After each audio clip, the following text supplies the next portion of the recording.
Welcome to the Banker Lamp. Please enjoy the video. In this video, I will explain how to create a public Facebook group. First, understand that a public group is open for anyone to see, join, and interact with.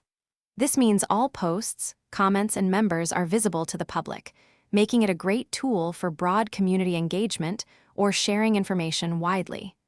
We'll walk through the simple steps to get your group set up and ready for members. To start, open Facebook and look for the Groups section in the left-hand menu. Once there, you'll see an option to create new group. Click this, and a new window will appear. Here, you'll give your group a clear, descriptive name. Most importantly, select Public for the privacy setting to ensure your group is open for everyone to find and join. This is a crucial step for visibility.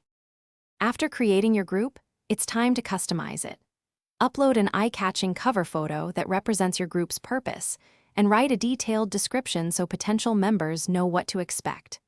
Next, start inviting your friends to join and help kickstart your community. Don't forget to establish clear group rules. These guidelines help maintain a positive and respectful environment for all members, ensuring smooth interactions. Once your public group is active, ongoing management is key.